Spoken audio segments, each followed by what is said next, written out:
All right. So we are going live. Welcome everybody to Going 7. It's a wonderful Sunday. Alhamdulillah, we all made it here. I'm really glad that you guys are all here with us. Today we're going to have a wonderful discussion with the Maryam Sheikh. Maryam Sheikh is a human rights advocate and she will tell you a lot more about herself. So let's get started. I'm just really excited that you're here, Maryam. Thank you very much for taking the time to be with us here today and to have this conversation. It's just really important, and I'm really excited to learn about your journey and your advocacy. So welcome, Maryam. Welcome very much. Thank you. Thank you, Manto. Thank you so much for having me. Thank you. Absolutely. So if you could please just give us a little bit of information about yourself, who you are personally, professionally, etc. Thank you very much, Ifrah. Nice to meet you in person. This Nice is to the meet new you. person. Yeah, so Maryam Sheikh Abdulkadir is my name. I'm from Kenya, Garissa particularly. I'm currently in Canada, Newfoundland, and I'm a student of anthropology. I'm a mother. Yes, I am a MashaAllah. mother. I am a long-term advocate and against the practice of female genital mutilation. And I have also worked for many, many years with humanitarian organizations, with NGOs, with the government of Kenya. So we are talking about a woman who is about to retire. So that's who I am in a nutshell. I'm really happy to hear that. Retire. So Yeah. that's who I am in a nutshell. Well, I think you're it seems right that you've been working for a long time, but you are not looking like somebody who's retiring because you're still putting in a lot of work. So you're studying anthropology. That's really excited. What got you into that work then? What got you into anthropology? Basically, because of all the work that I've always done that bordered on issues of social norms, issues of culture, issues because anthropology is about people. It's everything. It's about human life. It's about understanding people, their workings and their thinking. So Mm-hmm. I really just wanted to like have an academic crowning onto my so many years of dealing with human beings and with communities in particular. Absolutely. And FGM is just like a really sensitive topic, right? And it's something that very like prevalent in our community. It's a difficult topic. I like to study also the origins of things, right? And I always wonder myself as well. Sometimes things just exist in our society, but we don't really know where they come from. We don't really know how they originated. We just know that they're part of our lives, they're part of our communities now. So, in particular about FGM, could you give us like some background information about it? What is it? How did it get started in the Somali community? And how did it become part and parcel of our culture now? Okay. Wallahi, the truth of the matter is nobody has truly the true understanding of when this practice began. Where did it Mhm. begin from? Um, and even when you ask communities, then it's always been done. Well, it's a injury. It's always been Mm. done. It's always been there. You Dhaqanka know. anyway. Yeah, it is. It's always been there. It's part of us. You know. So, Mhm. but there are anecdotal stories here and there, things that have Mhm. not been verified. Um, Mhm. for example, one kind of story has it that it began with Pharaoh, Okay. one of the pharaohs who was there in Egypt, especially during Nabiullah Musa alayhi salam, Mhm. when Pharaoh was given message that there's going to be a boy among the Israelites. So one story has it that he circumcised and cut off and sewed all the Israelite women so that if ever any one of them gives birth to a boy, he would be able to know and kill the boy. So Oh. that because his foretellers had told him that there would be a boy from this community who would come and Mhm. overthrow him. So, Mhm. but it is just a story, so we do not know, and that's why many people call one type of this practice pharaonic. Fir'auni. So really, honestly, people don't know. But one thing that is very clear among all practicing communities, it's all about the control of women. It's all about the subjugation of women and girls' sexuality. It's all about the sexual control. It gets to that point, like you are going to be controlled to the extent of your sexuality. So that's a common thread in all the communities. So maybe it's just a gender issue, just like gender is across board, just like women's issues is across board. It doesn't have any borders. This thing is the same also. GM is that like that to all the communities. It's a women's rights issue across the board. Absolutely. And I'm really glad that you mentioned that. I watched you on another Zoom call that you guys did not too long ago with Rhoda, I believe. And one of the things that you said was the gender issues start at home. The gender issues start when the child is born. And that really, captivated me and just resonated with me. I thought about that and I thought about how true that was, like how early we are conditioned between the differences of value between boys and girls. For the interest, of our audience today, could you kind of repeat that and tell us again how the differences start when a child is born? Yeah, when a child is born, obviously in our community, and there is boy preference. So there is the preferences for boys, and so obviously when a woman is pregnant, there's always that expectation. If a girl is born, it is dead silence. Even if she is born during the day or in the morning or in the middle of the night, it's dead silent. When a boy is born, however, there is ululation, there is announcement, there is like pomp and color.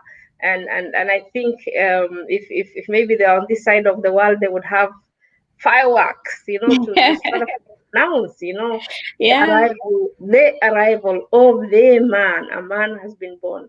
The unfortunate thing is the one who has carried the pregnancy, the ones who are helping her, they are all women. They have all been girls. They have all been welcomed into this world without their silence. But here they are again repeating the same thing. In the morning is when someone will just ask on the side, "Hey, where did she get?" She brought herself. She brought forth herself. It's not even a big deal. So that is the kind of world that a girl from our community is welcomed into. And people will argue right now and say, well, it's not the same. We're not talking about the few people who are in towns. I'm not just talking the general consensus. What's the standard practice? Even though those who are still in towns, the boy preference is there. You will find someone the most educated will tell you, for as long as you have not given a man a boy, you've not given him children. Yeah, so there's still that boy preference is there. Well, they might not be doing the ululation and they might not be doing the silence. So everything, but what we're talking about is the general populace out there still doing the nomadic lifestyle.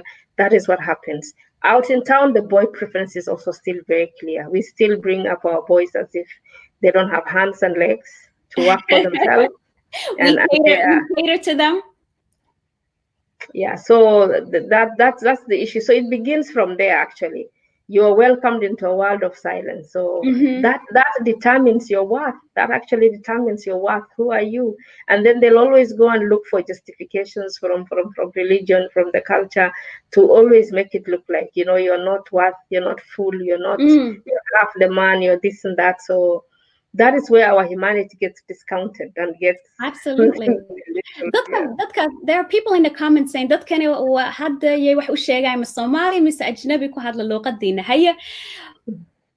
Typically, aniga af Somali maxalli af Ingiriis baan programka ku subiya because I was raised here in the United States and I speak English mostly. But for the benefit of the audience, let's try to, I guess, accommodate everybody and af Somali xataa aan ku sheegno. Okay, so shayga ugu horeeyay sidee lagu soo gabadha lagu soo dhaweeyaa markay dhalato mise wiilka lagu soo dhaweeyaa markuu dhasho. Meeshaasay ka bilaabataa cunsurinimada iyo kala soocida. kala soocida iyo kala gacan bidixaynta iyo kala jeclaysidka halkaasay ka bilaabataa. Gabadha alalaas laguma soo dhaweey, wiilka alalaas iyo waxaa lagu soo dhaweyn mashxarad iyo haddii yacni waxaa waaye waa wada la ciwaanini inuu wiil dhashay laakiin de gabadhii maxay yahay arrinta dhan way iska aamusan tahay hadday habeen dheer bar dhalatay iyo hadday dharaar dhalataba waa un yacni iyadan bas ka dhalatay marka adduunka aan kusoo dhalanay koowdii u horo bilawgaba kaas ah maxaan anaga yacni soo dhaweynteeni ay saas tahay marka dad baa wuxuu ku dhahaya waxaas waa laga tegayo waagi hore maya waaba laga tegaa noogu sheekeen marka waa laga tegaa lagu murmi waa laga tegay lagama tegin oo weli bay socotaa hadaad adiga ku alalaasin laakiin weli wiil jeclaysi waad leedahay marka maadaama aad wiil jeclaysi uu jiro ama u alalaas ama u alalaasini macnaha waxaa waayay in aad labadooda isku si marka u korinaynin isku si fursadahadan aad u siinaynin oo isku si maaragtay aad marka iyada aad u hana qaadaynin maxaa yeele midne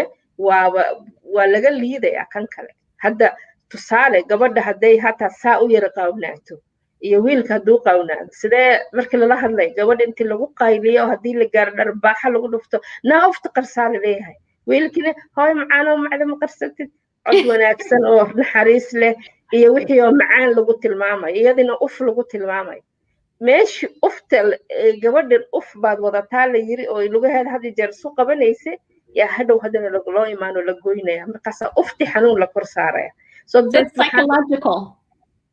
Absolutely. So psychological damage starts like very early on. So you're saying it starts at birth.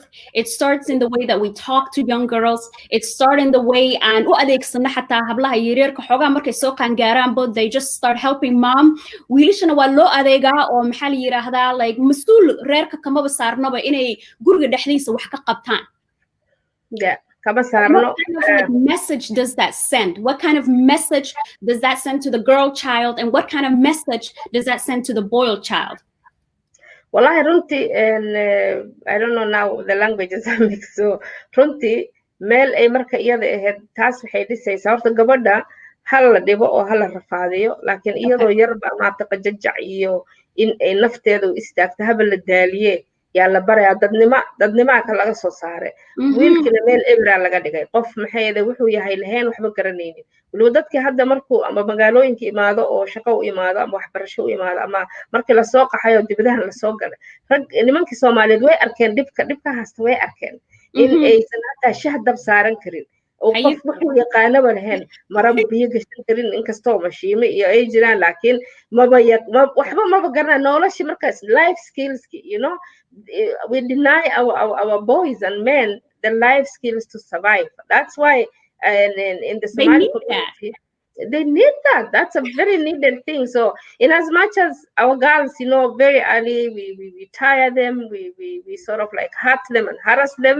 which is bad, but that gives them life skills that are so important in life. But the thing that this girl is brought up with is you always have to serve a man. So you serve your brother, you serve your father, and when you go out, you serve your man. So, and these boys, we're bringing them up knowing they have to be served. So they are waiting for the world to serve them. And that's why today we have this debate of, is there rag or niman?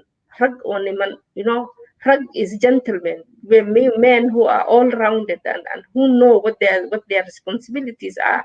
Waxa laga rabo waa ragkaas oo halyeeye oo garanaya wixii maaragtay mas'uuliyadiisa nin waa mid un qoora ilaahay u sameeyay yani unduluba kaalusha yani nin un baadina laga dhigay moogi nothing else. There is no flavor and value in life about you. So this is the thing. Anaga maxay ka siibna marka rag raaya qabo raayi laga siibo iska dhawan niman raayaha kala laga siibo iska dhawaya meesha socdaano nin baan nahay kuloomada xataagi oo laakiin honestly speaking they have all been disempowered and they don't know. They have been so disempowered. Hey, what do you think then, Amrime, that the solution for that is? A lot of people were let's say the kind of system that we're talking about, or a ragga, haweenka basically ay ka sareeyaan, the patriarchal culture that we have like as Somalis, dadka qaarkood waxay ku leeyihiin waa dhaqankeena kaliya ma ahe, waa diinta xataa. So is patriarchy a religious value? No, absolutely, Maya. Absolutely. Patriarchy is not an Islamic value. In Islam, we are all the same, we're equal. And in Islam, the best among us is the one closest to Allah. And the best among us is the one who is most pious. If we were not equal, and if we were half these men, Allah in His wisdom would not have told all of us to pray 5 times a day, to fast 30 days in the month, to pay zakah if you have wealth. If today you have wealth, Hajj becomes a must on you as a woman. Yet the man who doesn't have that kind of wealth, Hajj is not a must on him. So this is the epitome of equality and justice there is in Islam. Other things are social and life. Men have been given responsibilities and masuliya to meet, and they have to run. But are they doing that? They are not doing. So that there is the social aspect and there's the religious aspect. So there's nothing patriarchal. But one thing that is very unfortunate is everything that is Somali is justified as Islamic. That's the most unfortunate thing that we have. And this has emanated and began from the fact that we never used to have people who are really educated in Islam. People who only crammed and memorized the Quran. They don't even know the meaning of Bismillah. And so now the thing they have to do really is to continue everything that was Somali. They would elope with a girl, their girl will be eloped with, they'll force their girl into marriage, they'll take their daughters through FGM, and everything that was wrong, they'll beat their wives, they'll just marry and divorce anyhowly. And all that is justified as Islamic, unfortunately, because the people again will also see that is what Sheikh Fulani does, Sheikh so and so. This is what Sheikh so and so. So this is also what. So this is the thing that has cemented a lot of these practices that are cultural as Islamic. Unfortunately, it is not Islamic. But we can use, the good news is we can use Islam to undo the damage. Absolutely. So it seems like there needs to be a lot of re-education, a lot of re-education of what Islam is and how Islam guards the rights of women. In particular, one of the things that sometimes comes up, right, is in still talking about Islamic values being used to justify patriarchy, is that women are not capable as leaders. What do you have to say about that? That it's not Islamic for women to be leaders in a community? Well, as I said, for me, all those things are very Somalis. It is what Somalis actually and say. I wouldn't mind not being in that position. So a man taking up to be the president, take up all the ministerial, everything. But are you doing what you're supposed to do? Are you meeting the rights of everyone? Are you, like meeting your duties? This is the question today. And because they are not doing that, then the hadith that says when you see wrong, stop with your hands. If you can't stop with your mouth, comes to play, and it becomes a masuliya on every Muslim, every right-thinking Muslim. So we are not in an ideal Islamic situation, first of all, and secondly, those we have entrusted leadership with, men, so to speak, and meeting what they are supposed to do. So this thing of saying women should not get, and we all should actually become presidents. We should all run for presidencies now. They have messed up that country, for example, country in Somalia. Who has messed it up? It's not a woman. It is men. Yes, of course, when they do, the women help them with alalas and songs and sar and everything of Kabialet. But the root cause is them and their greed and their different interests. So because they have failed, actually it becomes a masuliya rabbani on us, each one of us, to now be able to salvage and save this society. So I don't buy that. And Maryam, I'm really happy that a person like you exists, a Somali mom, a Somali educated, Akhwanyan, that someone like myself can look up to, because a lot of us, we get that message that our culture is supported, like the wrong things in our culture is supported by religion, and it doesn't feel good to us, so we start to associate those things with our religion. So when seeing someone like yourself, explain these things to me and explain these kind of things to other Somali Muslim women, it's just a really good thing. Like, you have not accepted these patriarchal values, if you have not accepted any inferiority, and it's not ascribed at all to you as a woman, as a Somali woman, and as a Muslim woman. So for me to see that, I think it's a big deal. And I'm glad that many other Somali women can see that in you. It's inspiring. Thank you.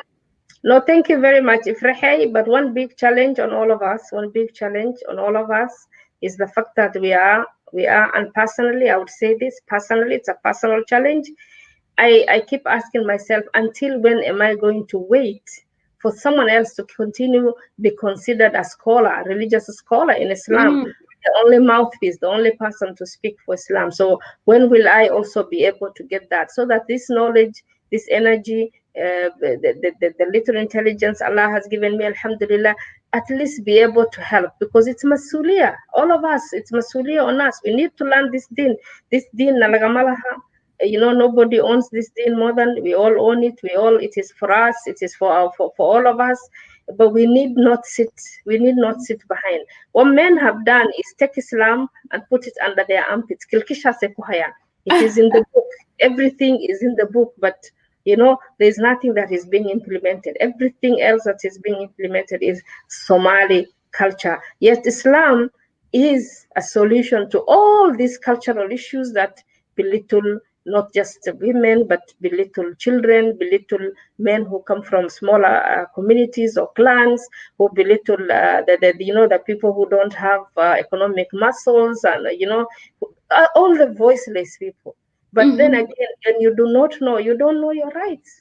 You do Right. not know what is in it. So whatever you're given, you take it. That is why this kind of practices have actually sunk. And I hope we can come back to the FGM Absolutely, talk. absolutely. But you Looks like touched we on are something veering that I off. But really there's you touched on something as an educator that really spoke to me. thank You you. said that people don't know their rights, right? So education there is a facilitator of rights, of knowing your rights and being able to stand up for your rights and ask for your rights, demand for your rights, right? So one of the things for me as a woman and as a teacher, I would like more women, especially from our background, to have access to education. What are some ways that you have like facilitated that or have worked in that capacity? Well, personally, I think the number one thing that I have done, honestly, is the kind of background where I come from, the kind of schools that I have been to are not like well-off schools, a very small, very ill-equipped village primary, ill-equipped secondary school, but then again, making it to an institution of higher learning. I think being able to grab the opportunities that I was given, whatever it was, just being able to grab it and making the best of it. Hmm. That in itself for me is a living proof that if every girl, every woman, every boy just takes advantage of what is presented to them, then definitely their lives would be for the better. And so, whatever I have done, yeah, I've always been that example, going back and doing mentorship, because it's not a matter of life and death. Some people, when they go back to, when they are taken to, let's say, my former secondary school, which is a Yeah. secondary school in Garissa, NEP girls, many Ah, people that think girls, they were our arch enemy. I was from Salama. that. By the way, I didn't even know you from that. I didn't know. It's good to hear that. I didn't even know you're from Garissa. So yeah. So the girls, many people think, well, you've been taken to a dead world, but here I am. I'm saying, in back in the the 80s, 90s, when there was nothing. Like, we were even seeing a beaker the day before. A beaker. What do you do with a beaker? You just measure things with a beaker. The day before exam is when even that was being brought. I mean, that much we were not even having any practicals. But Alhamdulillah, making use of the little opportunities that were there, and grabbing them. And so I think that, to me, that's the message. If you're given the chance, because many girls my age never even got it. That's one thing I am so grateful and to Allah always. I don't take it for granted. There is Hmm. a reason why I was given that opportunity and others were not given. Not that I'm any Right. better than them. And so Hmm. it's something I'm forever grateful for. So any girl, any boy out there who's listening to me today, please grab your opportunities, make use of education. Education is, Absolutely. yes, indeed, it is the key. It opens up your opportunities in life. Absolutely. And in terms of like FGM education, so you and I right now, we're educated people, we're talking in English, but the people that are doing these things, right? Or dadkeena oo af Somali ku hadlayo. So what kind of like education do you provide to, you know, advocates against FGM? My biggest Somali aan ku hadlaa mise? Somali af Ingiriis waxay noqotaba waan iska ogolaana hadda. Because it looks like we are more in English, so It's okay in English then. Let's just keep at it. we can organize a Somali one, no problem. Inshallah, we can do that. Yeah. So I think the one of the biggest strategies and education pathways that I have chosen is that of educating people that FGM is not Islamic, and using Islam to correct all the narratives that hold the practice in place. And why did I choose that path? Because it is the thing that changed me. When I came to realize, or I met girls in university who are not cut, who did not come from families who cut, yet they were Muslims. That for me was the very first eye opener. Oh my God! So not every Muslim is cut. Why was I brought up knowing this thing is Islamic? We do a bad one, but there is that other mild one, quote unquote, that is Islamic, and every other Muslim goes through. So for me, that was the number one eye opener, and it just came up as an accident, just an accidental conversation with everyday conversation between girls. Oh, why is it that you guys have these very serious period pains? That's how it started, and I was like, well, we are not cut in this exact same way as you guys. And this friend of mine was so shocked. What was I talking about? Yeah. She didn't even know what I was talking about, and then I was like, hold it there. You mean you're not cut? And she's like, you mean you're cut? So both of us were shocked. It was a shock. And she said she didn't think any Muslims cut themselves. She always thought people who are not Muslims cut. People who believed in Allah didn't cut. And I was like, I didn't think there were Muslims who are not cut. I mean, your prayers are not being accepted. You see the narrative that was in my head. So that's been the association. That is the thing I put on her face, and so with a lot of and that began the questioning for me. So who was on the right between me and her? If she was not cut and she thinks as a Muslim she's not supposed to be cut, if I think Muslims are to be cut, who is on the right track? And it's been a journey that was answered, a question that was answered 11 years after. 11 years after I lived with that question. It was not the Google age. It's not this time right now when you have people who have written. The FGM wasn't even on the fore as an issue. FGM actually came to be highlighted in 1995 during the Beijing conference. So it wasn't even something to be talked about. So until that day, I had never questioned. I went through it. I didn't like what I was taken through, but I knew I had to undergo it anyway. So this is the thing that made me begin to have questions about FGM and convinced me that it need not happen, because I could never reconcile that pain and that hurt with Islam, religion of mercy and religion of progress. I just could never reconcile the two. So that was so, and that's why for me, communities need to hear that, because the very first justification, although Din Jail, FGM is not done because of Din Jail. FGM is not done because of Islam. FGM is done for the control of the woman and the girl. Our community does it because they think the girl would become sexually insatiable, sexually active very early. She would run after men, and there are a lot of narratives. I mean, crazy narratives that will just make you laugh 1 minute and cry the next minute. This they have real ramifications, right? Those beliefs. So because they do not do it, but even though they don't do it because of Islam, the first door that is shut on your face is so for this is our religion. Don't touch it. Yeah. And that's why anytime you write anything FGM, people are like, what are you talking about? Because for them, FGM is one type they call Fir'auni, and they have all condemned, although they still practice it. And then now there is that other type. So what are you talking about? There's this other type. This is Islamic, that is mild, that is good for the women. A man would even tell you it's healthy for the woman. There's a boy I once asked, come on, you're talking about my body. How do you even know it's healthy for me? Are you a woman? Do you become a woman when you're talking? How do they know? How would you know? So this is the thing, Marka. The pathway is for our people to know that FGM has no basis in all its types. It has no basis in Islam. FGM is haram because what is being done is we are cutting organs. Islam does not allow the cutting of human organs. Even as pastoralists, we know that we are not supposed. Some of us had the ear markings of animals. We had to stop that. That had to be stopped. If you're a true Muslim and you're a pastoralist, you can't slit the ears of your cows and goats, and because that's Oh, haram. okay. Yeah. So if you imagine now a human being, so Islam totally is against the cutting of any part of human organ. So don't tell me wahiyar intas fida. No, no, no. If something is haram, it's haram in totality. Beer is haram. So whether you take a sip or you take a bottle or you take a whole crate, Same difference. same But thing. So Maryam, what you are saying, are the sheikhs also saying that? no, not the Somali sheikhs. They are not ready to say that. Some of them whom we know who are married to women who are not cut. Some Mm, of them who we know their daughters are not being cut.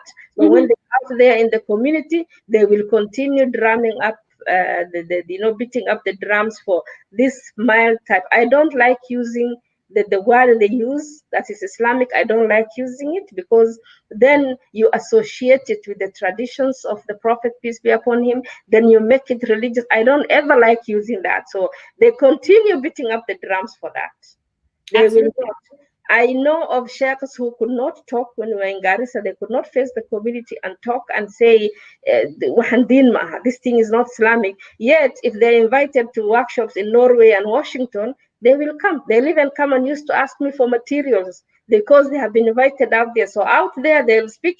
When they are back at home, they don't. So And this that's is when it the problem. matters. This is the problem that we have. And for as long as we continue to wait for these sheikhs that we have today to speak Mhm. against FGM, we are dreaming. We are How do dreaming. we garner more support then from the public, right? How do we go? Because an idea has to take shape in the public, and the public has to accept it, right? We can make up any laws that we want, but if the general public doesn't accept this, there's no change going to happen. So how do we convince the public, really?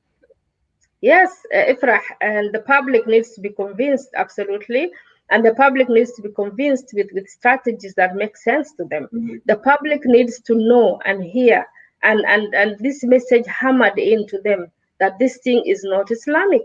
And the good thing with Islam, Alhamdulillah Rabbil Alameen, there is no monopoly. Nobody has the monopoly of Islam. Nobody is the mouthpiece of Islam. Today, Mhm. you will not say, if you come from this community, this is the only person who can speak anything religious. Alhamdulillah for that. So, when I was working on this and actively on the ground, I was using with support from religious scholars who are non-Somali, who are ready to debate with the Somali religious scholars. And Alhamdulillah, I will say it is that strategy that was able to open up doors because in 2005, there was a big meeting in Wajir and there was a declaration.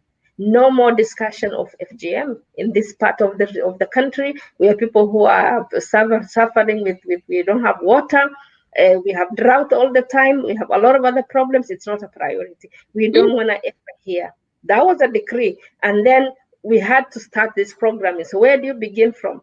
We had to begin with them, the same people who did the decree, because we forgive them. Why do we forgive them? They come from the same community. FGM for them is a norm. FGM for them is marade hubanayan. FGM is like the cloth they are wearing. When Yes. they come across the ayah that says don't change the last creation, they don't connect it to FGM. But when this other religious scholar who doesn't come from that culture sits with them and says, look at what is being done. Organs are being cut. Does Islam allow organs being cut? Allah. They'll be like, wow, it's true. That's not, that should not be happening. Does Islam allow the change of creation, the causing of harm, the causing of pain? So many of them had a change of heart at a personal level, but they were not ready. Again, FGM is very, very politicized. It's a Very. very emotive subject that is easily politicized. So Mm. they were not ready to come out to be seen like the sheikh baa ka hadlaya farjiga haweenka. The sheikh is now talking about the female genitalia. you know. They didn't want that. But alhamdulillah, one thing that we got that we are still enjoying, alhamdulillah, is their silence. There was no more castigation from the masjids, no more decrees be happening, Mm. because at a personal level they know. They have sat down with their peers. They have sat down. They have interrogated what they thought was the support. The Mm-hmm. hadith they always thought supported this practice. They have interrogated and they have been shown. In fact, there was a time we came with there was an Arab chef we invited from another country, and Yeah. he wondered, oh, all these years, this thing you're practicing is because of this word al-khitan that is in these two hadith. Oh, okay, al-khitan is male circumcision. If you have any other word, any other Arabic word, maybe al-khifad or something in a hadith, even if it is weak, please show me. But the moment you see al-khitan, please know that it is male circumcision. This is what has cemented this practice. The moment they see that word, which is about male circumcision, then it is taken to be, because we have been a community that was always practicing Mm. the cut on both men and the women. Mm-hmm. It's even wrong to call what is done to us circumcision. By the way, it's It's wrong. It's butchering. from a medical perspective. It's even Mm-hmm. wrong. So that's why I'm using the word the cut. So we've been a Yeah. community that was cutting both men and women. So when people see that hadith now, oh wow, it is in the religion, but it's not in the religion. The female cut is not Islamic. It is haram to do anything to the human body unless you have a clear support for it. And what is done to men, I don't even want to get into that big debate, but what is cut from the men is not what is cut from the women. The slightest of female genital mutilation, the slightest, if you even say the tip, cutting the tip, it is like cutting the head of the male penis. How will that Mm. man live and survive and function? This is the question on the table. No, they can't. So this is what is being done to the women. And that's And, what Islam. and I really like your very intentional word usage, the words that you choose to use, because you know the importance of language and how Mhm. language condones something or promotes it, or how it doesn't. Right. So even Yeah. saying some of the things like you said, I'm not going to say the word because I don't. I think you are correct. I don't want to say it either. But I Mhm. understand the heaviness, the Mm. weight it carries when you say it. It immediately attaches it to the following Islam. teachings of the Prophet.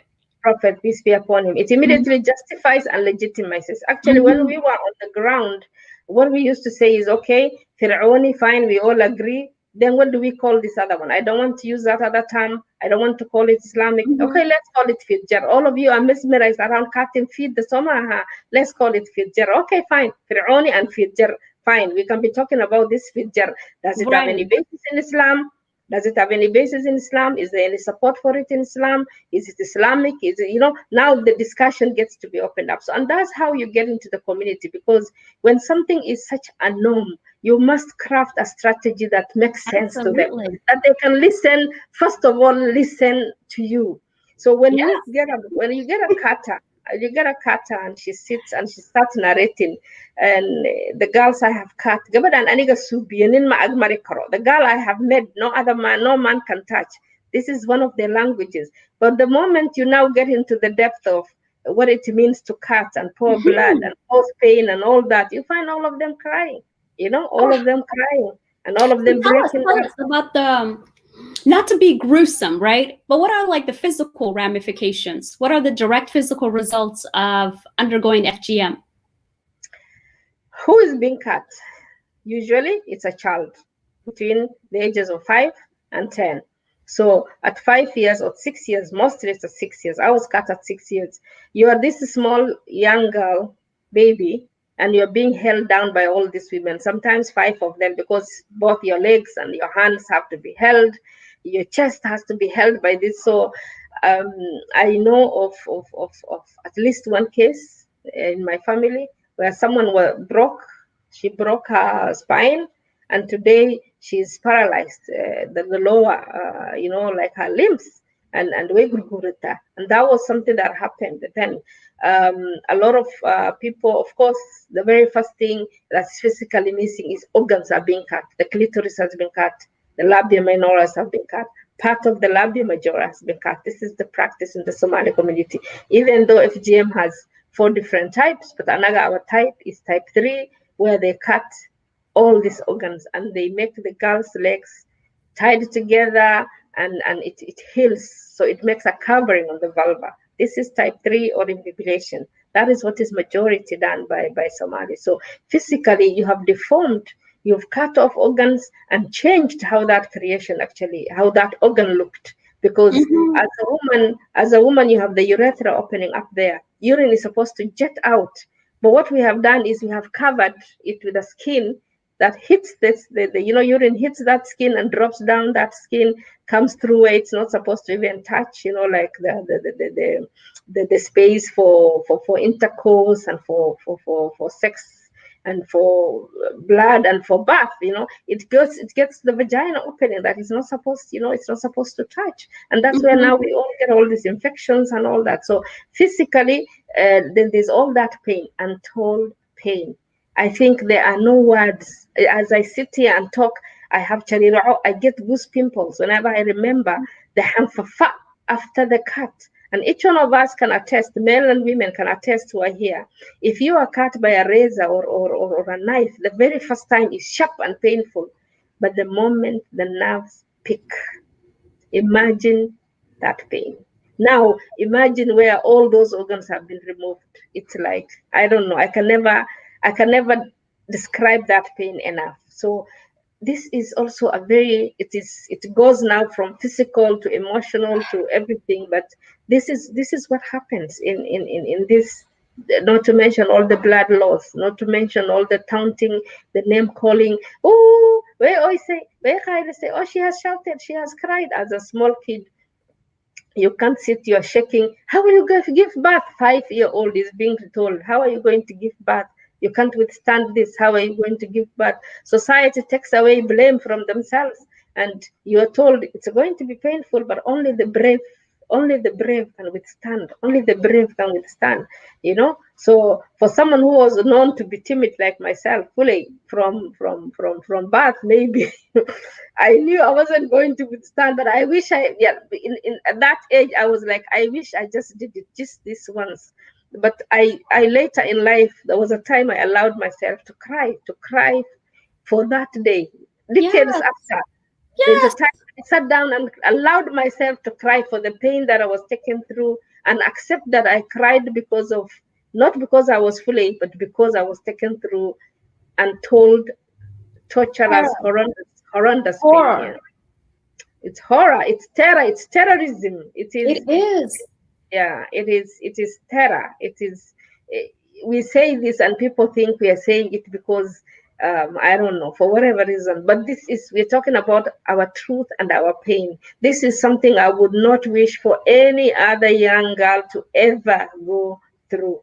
This is why it has become my life mission to Yes. continue talking about FGM, whether I I'm employed see that. or not. Yeah. I see that. And I think it's just so powerful what you're doing and the amount of time and energy that you're spending on this, to make sure that this doesn't continue happening to other young girls. It should be really no more. Yeah, this is what one thing that the world actually closes their eyes to, that FGM is being done to young girls. When you meet the academia and they write things like FGM has cultural relevance, other people who talk about it should be stopped are imposing their own culture. Mm. It is neocolonialism. It is, you know, people forget the child. When people go out and do research, they meet women. It is women who have been brainwashed from when they were children, who think this thing has to continue, whom they talk to. And these women recount and say the honor it has given them and this and that. Children might be missing, yeah, children might be missing in those research, but their pain is not invisible. We are here living proof and saying we were cut when we were 6 years old, and no child should go through that. No child should be subjected to that pain. I No one can even describe that pain. I can see exactly, the kind of things that we were talking about, especially in the societies now that we live in, right? Especially in light of, trying to make sure that we have a multicultural society and basically trying to respect the views of other people.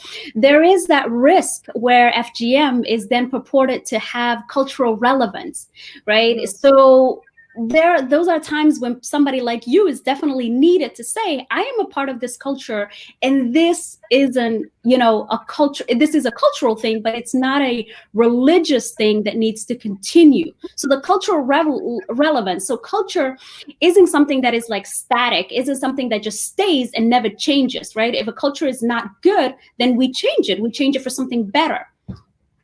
So that's a moment where somebody like you is needed, because you can speak. Yes, yeah. The voice of people like me who have gone through the practice and who are ready to call out on their culture and say, no, I admire and I value. I admire Somali culture. They have a beautiful, unique, deep culture, alhamdulillah. But what is wrong with it? We definitely have to call out. And FGM is one of the most horrendous, most inhuman thing that still continues to thrive in our culture. And I'm ashamed as a Somali woman, and I'm pained to imagine that even as we speak here, a young girl is crying somewhere who's being cut. It is very, very unfortunate, Then we need to continue talking, whatever. And that's why for me, whoever invites me, I am always ready if it's about FGM. And yes, in these multicultural societies, they do not know and they do not understand. And because of the fear of interfering, the fear of being called racist, the fear of being called colonial, the fear of being considered, well, who are you to speak for me?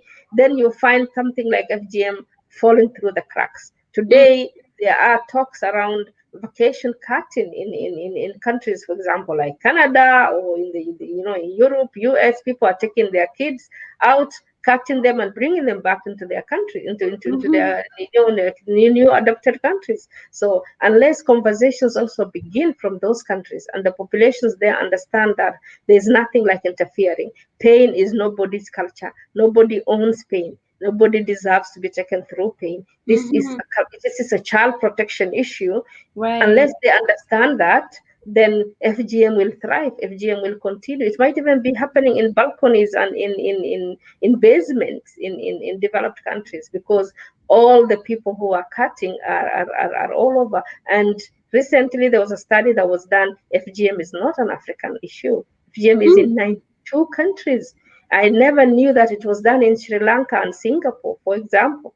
Oh, wow. FGM is in 92 countries in the world. If you Google the Equality Now study of March 2020, you'll be able to see those countries, Oh, wow. not just immigrants, not just immigrants in certain countries, but countries that have populations that consider FGM as a norm and who do it not just in Africa but in other countries as well. So it's in 92 countries as we speak today. So this is a vice. This is something that and I keep saying, if we were cutting the small finger, or if we're cutting the tongue in the name of culture, because society wanted girls who didn't speak, or girls who didn't eat, or girls who couldn't, would the world still continue watching? Would people still give it that justification of saying, well, it has cultural relevance and this and that?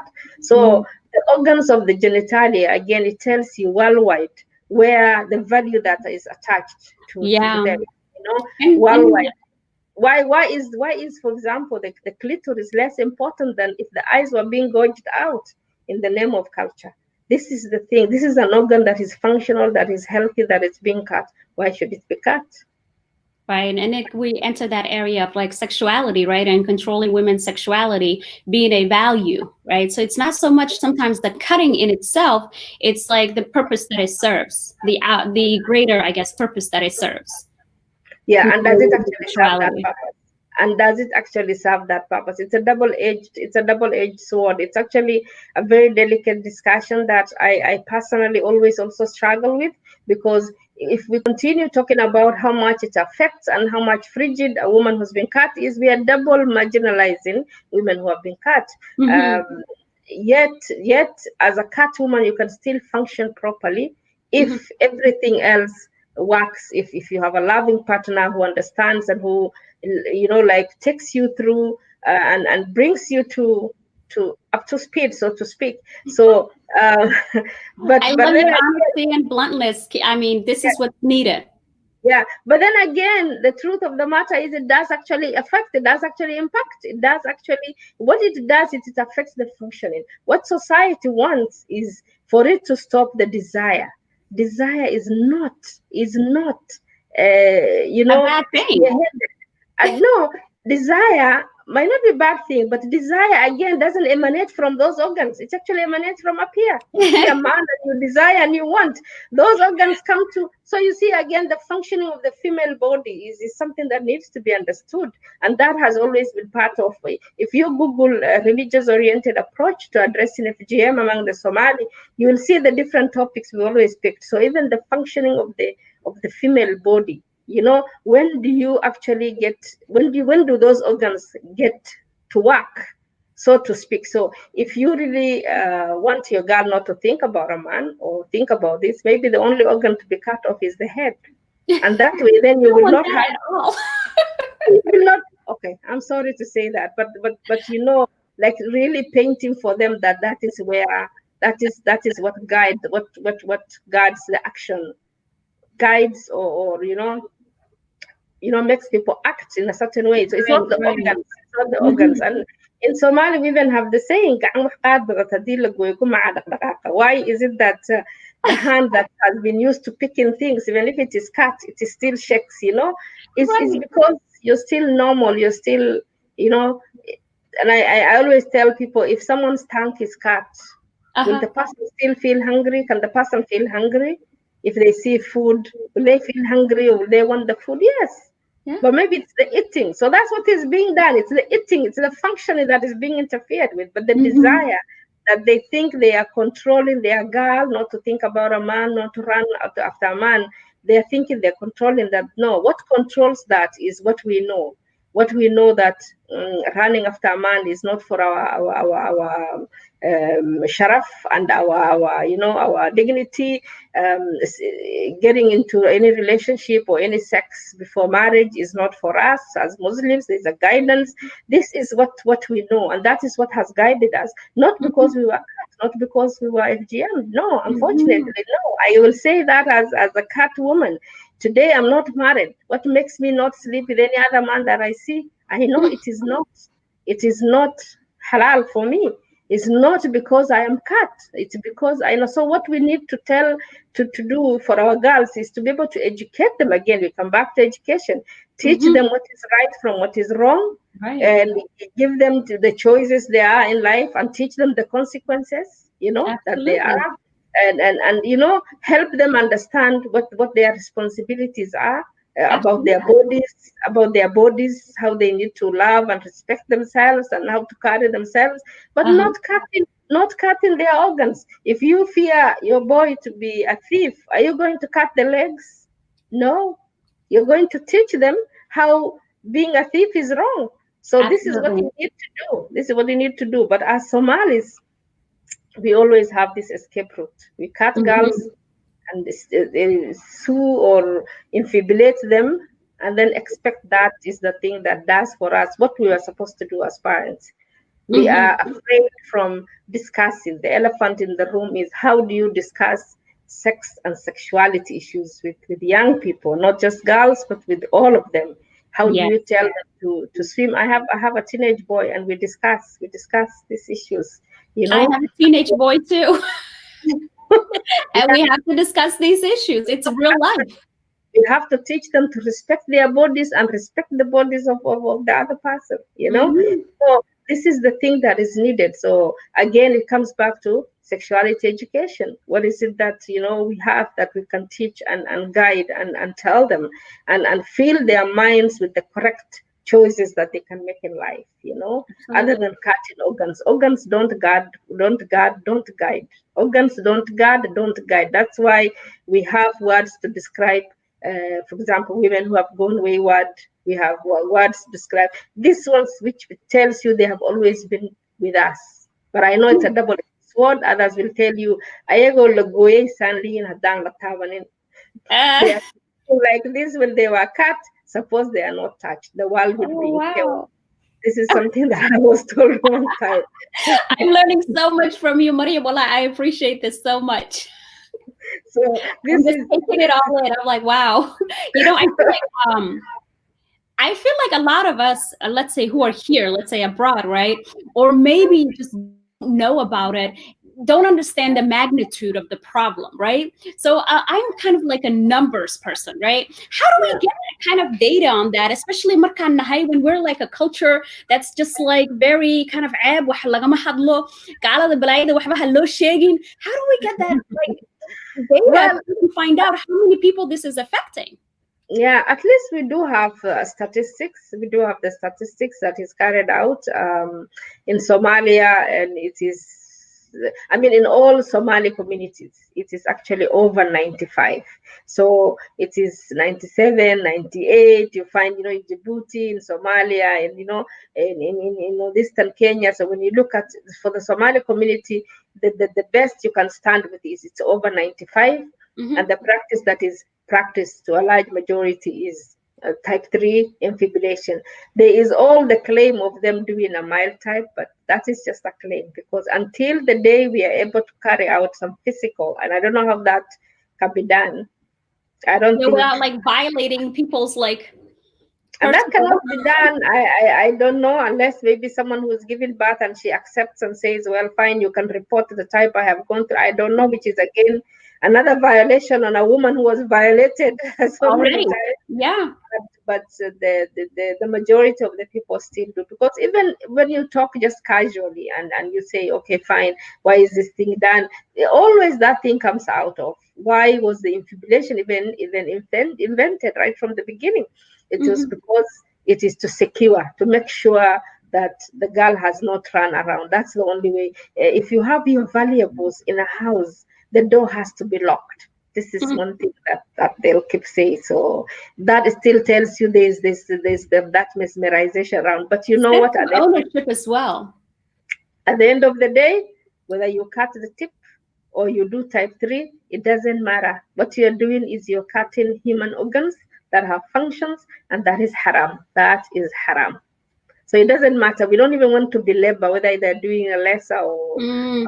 more. No, it's haram. I think we need to just stand with that. Anything done, whether you prick it or you cut it or you slice it, you are interfering with the way God created that organ and the functioning that was meant for it to do, and you're causing pain and harm to this girl and the woman she becomes later on in life. Mm-hmm. Absolutely. So, what does the future hold for you? What does the future hold for you? So, you're working on a, so I'm assuming it's a doctorate or a master's? A doctorate, but right now as we speak, I have stopped it, so I'm taking a shortcut for some other personal reasons. So, Mm-hmm. but definitely, inshallah, coming back to it, because yeah, I'm at that level where I just need to do it and have the Yeah. DM. And Yeah, you seem to be a lifelong learner, Mariam, and I enjoy that. I like lifelong learners because I feel like yes. I'm a lifelong learner too. I think I have been learning half my life. I have just been in school and learning. One thing that my mom cannot understand, the same thing she cannot understand, how in my age with my education I can continue keep talking about this organ. Why am I so mesmerized with it? Just can't understand. She keeps asking me, "Eh, Mesa, why have you chosen to embarrass me?" Waatantii wixii bay ka hadlaysaa. She's talking about this. Poor thing. I always embarrass her, but I'll keep embarrassing. I keep telling her, for as long as a girl is being cut, mom, just be prepared to be embarrassed. That's the least I can do. It's Yeah. until it's finished, until it's no more. Yeah.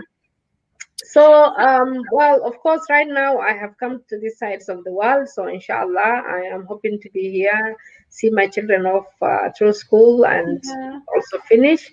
I have joined the Canada End FGM network. In Canada, it's one country where FGM is not on the table, Mm. it's not being discussed. So, I hope to be able to be of resource and support in whichever way, not just to the network, but also maybe to whatever other arms that deal with gender-based violence and women's rights and all that.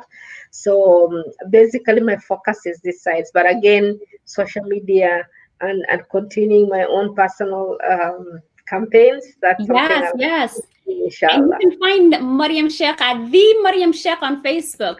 Maryam Sheikh. Let me see Maryam. Maryam Sheikh correctly.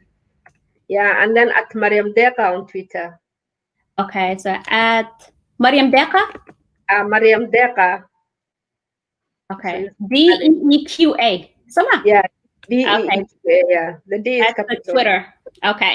So I shared your Facebook page and the Twitter. I will link it once I get onto the show page. I really enjoyed speaking with you, Maryam. And dadka xogaa way naga cabadeen waxay dhaheen, you know, dad Somali waad la hadlaysiin, af Somaliana kuma hadlaysiin. So I would definitely would like to invite you back in the future. Saan maxaa la yirahdaa program af Somali and dadka Somalida aan kula hadalno, aan kusoo bandhigi karno. Absolutely, anytime ifraax aniga waan u baahan waa min dadkeena u baahan yihiin inay wax la isweydaarsado inta yar dhaf inta igu jirto oona neefsanayo insha Allah commitmentkayga aniga iyo yani go'aanka aan nafteyda la gaaro waxaa waaye inta yareen aqaano laba bakheelo weliba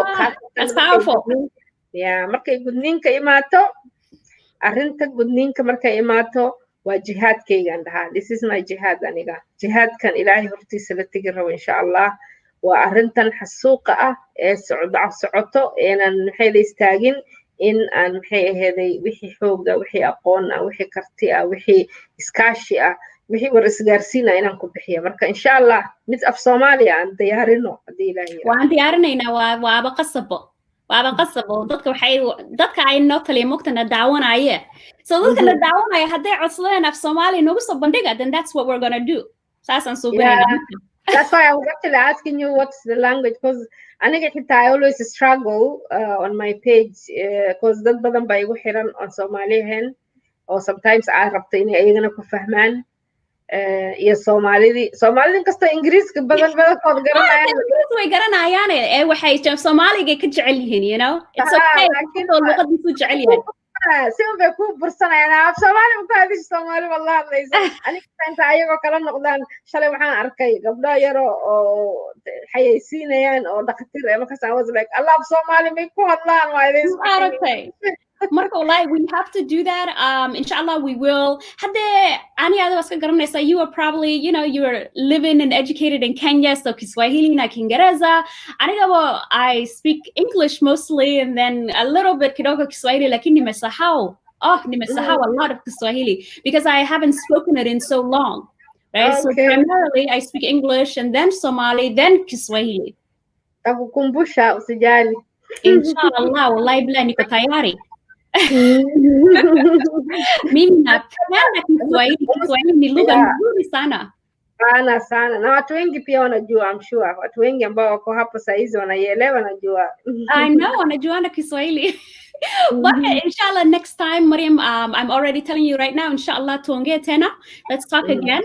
And let's talk in Somali. So dad badan oo Somali ay ka faa'iideystaan aan arrintan meel aan ku gaari karno kulley. Aan wax aan iska baranno aan wax isla qabanno waayo aniga xataa maxaa la yiraahdaa arrintan aad baan oga naxaa aad bay saameyn like weyn igu leedahay aniga and personally too you know even though I didn't touch on it today personally xataa so waan jeclahay inaan af Soomaali ku wada hadalno oo dadka maxaa la yiraahdaa uga sheekaysano dadkan ayagana fikradooda u dhiibtaan because there's you know ma aha dadka kaliya inaan wax u sheegayno anaga kaliya aan aqoon leenahay ayagaba waxay haystaan aqoon iyo fikrado kala duwan iyo waxay nagu soo kordhin karaan absolutely marka aniga taa diyaar baan u hay but if they su'aalo jiraan if time-kaaga uu allow garaynayo aniga am okay if there are any particular questions I'll be willing to like respond anything quick not of Somali hadashaan waan ka jawaabnay raadgelin waan ka bixinay next time inshallah program ku wahanay of Somali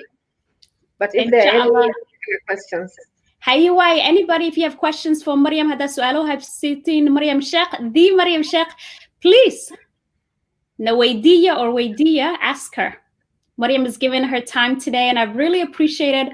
I just really love seeing powerful, strong Somali women. Well, like that's like me. It's like my energy, my energy, my medicine. Why?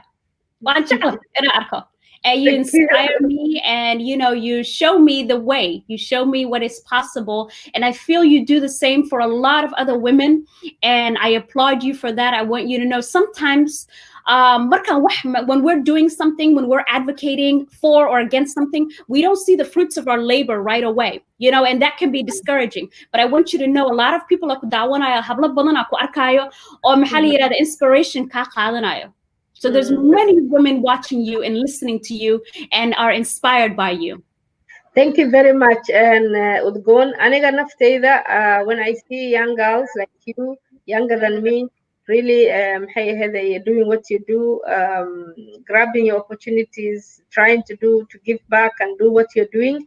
Allah, it gives me hope in humanity, gives me hope in the fact that nothing is lost. Even though all this year trying to carve paths, I know that at least we have opened up space and they are opening bigger space so that my Khadija, who comes after you, will even have lesser and lesser battles to fight, inshallah. Absolutely. So it's also my honor. It's also my honor to meet and get to know you and have this discussion, wallahi. Absolutely. And we keep passing how on we the met torch, inshallah.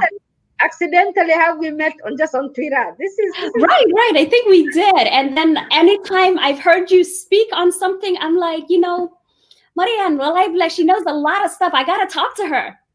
She's my kind of person. And I respect that immensely. And when I had watched you, especially on the last one that I saw you in, anyways, with Rhoda, I was like, wow, runlay. You know what I mean? Truth teller, runta shak. That's when we solve a problem. When we say the truth. Absolutely. When we say the truth, we have to say the truth. I put it out there on every young person who is watching me, and especially young women. Tafadlan, dinti, nalagama lehe, laki wana lagu abriye dinta abarano. Dinta Islamka, I know that dahana jiran, wan udafna, qoriya qiqi lislatur amal, unfortunately. Dintan lagama laha ha uga cararin ilaahaygaga adigu ku qalqay adigu ku uumay inaad caabuddo diin buuna kuu soo dejiye ku hagto haddii si qalad lagugula isticmaalo today opportunity baad leedahay inaad ku barato ood noloshaada ku tafaxtirato ood adigana dadka uga faa'iidayso marka waa challenge I'm putting out there diintaas la barto hoggaan ka fiican male gaashaanka wanaagsanna ma laha laakiin dhibkana haasta waxaa waaye ignorant ignorant aniga I am even saying it I am so ignorant it doesn't matter how many other degrees I'll get ignorant ban ku ahay dinta islaamka marka I really challenge myself I have to learn my din because it's the only shield gaashaanka kaliya iga celinaya warmaha adduunka dinta islaamka marka lagu cararo Mashallah. And I hope anybody, that hears that, feels inspired by that to take matters into their own hands, and learn for yourself. Learn for yourself, read and learn. There's so much power in knowledge. Yes, there's a lot of power in knowledge. The kind of people we have today, they are not doing any much scholarship. What they are doing is ranting and recounting history. And in fact, I don't even listen to many of them because I just don't like listening to history. I don't want. History has its place. If it's relevant to support me. Like I don't mess you can talk to me about marada hebel or qarni hore dhintay sida uu udgeysay sewage-ka this is the question. How is it beneficial to me right now? Yes, right now we are doing the worst things to humanity and history soo mara anaga waxaan u malayn waxaan sameyn hayno maanta waad aragtay gabaraa la kufsan oo la dili oo intii dilkeedii laga hadli lahaa waxaa lagu mashquulsan yahay maxay meesha horta ka doonta right aragtay adiga horta maxay meesha u tagtay war adiga horta meesha maxay u tagtay wax ka weyn soomaba soo bixin ba sooma soo bixin qof bini aadan ahaa la dilay diintina fartay hal shakhsi haddaad disho adduunka dhana dadka maxayda ka dhamaysay aaway marka this is the kind of society we live in marka qurun adoo dhex taagan taariikh qof maradiisa say u udgi jirtaa ii sheegin aniga ma rabo qurunka dhex taagan oo ka dhex bax sidaan oga bixi lahayn aan samayno because waana la faray waana la tusay diintii bay ku jirtaa absolute institutionka loo maanta la raadsan ma laha diinta islaamka waa complete, it's a complete guide, we have it, but only that we do not know. We are like that donkey that carries honey, doesn't know that the Lord is carrying, how sweet the Lord is carrying is. We don't know how progressive what is in our hands is. We don't know. Yeah. Well, I am really glad that you're sharing that, and I think it's just, you know, هذا العروس هذا معنى وين له. You know, we have to take matters into our own hands and learn, you know our rights and demand our rights. No questions. With the kale madama aad leedahay this page and dadku ugu xiran yihiin fadlan we need to also distinguish the difference between nin iyo rag. Of course, afkiibaa naga bartay, we always say nin iyo rag interchangeably. Rag ma lihin, rag waa dadka aqli u saaxibka oo xaqa u saaxibka ah oo xumaandiidka ah oo maxay aheeday mas-uuliyad garadka ah oo maxay aheeday wax walbo dhan oo wanaagsan laga helo ma lihin niman baan leenahay ninna maxaan waaye nin qooron buu ilaahay u sameeyey laakiin raganimadu waana la bartaa laakiin marka this is the difference so markaan ka hadlayno waa inaan rag dhahnaa aana dhihin oo aan dhahnaa nimankii wariyaa wax soo warinkaasi ku leeyahay gabar baa 5 rag kufsadeen rag wax ma kufsado ragna wax ma dilo rag wax ma dhaco rag wax ma boobo rag wax ma khiyaaneeyo rag been ma sheego rag waa halyeey laakiin rag ma lihin I like the distinction. Waad ogtahay the importance of luga, the importance of language. Language is very important. Language matters. Luqad waa powerful. Luqadda waa powerful. That's why markii gabadha yar la leeyahay na ufta qarso. Wiilkana la leeyahay hooyo macada ma qarsatid. Different. Sida loo leeyahay. Language is power. Oh, language is powerful. Absolutely. Well, Maryam, it's been so wonderful chatting with you. Inshallah, in the future, I would like to meet with you in person, post-COVID, and have some shah with you and talk about the good old days in Garissa, Nabgal, and Salama. I will tell you about my days, and you tell me about your days. Oh my goodness, I would love to meet Qalbi. Thank you. I look forward to meeting Qalbi, mashallah. Qalbi right, everybody's kind of like, wait, what I am, because I'm always talking about my son, you know? Yeah. So actually it was Qalbi's story that ani waxa igu ka soo jiiday Qalbi buu ahaa so I really more than you of course I will meet you if I have to meet Qalbi inshallah I would love to meet him ohaya inshallah relatives baan ku leeyahay marka waa noo imaanaysaa soo dhaweynina we will welcome you to come inshallah. Thank you so much today for your time. I really appreciate it. Questions inshallah Somali mar dhow adiga ii organize galeen oo ii sheegaysaa waa ku sheegaya oo kula socodsiinaya I can't wait to talk to you dadkana inay fikradooda noo dhiibtaan in af Somali I look forward to it inshallah you know wax kastaba bulsho kastaba dhibkooda ayaga kaliya xallin karo so that's what I believe anyways local problems require local solutions right absolutely maantana alxamdulillah waxaan leenahay iska xirahanaan leenahay oo raxmad ilaahay loo soo dejiyey ah we have this connectivity we have all the budding young people from across the globe or Somali ah we need to take advantage of that energy of that population and ensure that we inculcate proper the education so that our society doesn't because we are doomed the way we are going is so doomed we have failed but we don't want to fail you guys completely so inshallah we hope to be able to give you some safety nets to hold on to so young people out there we love you definitely you're our future absolutely take advantage of every opportunity that you're given that's available to you. Thank you for those wonderful words. And we need to hang tight together.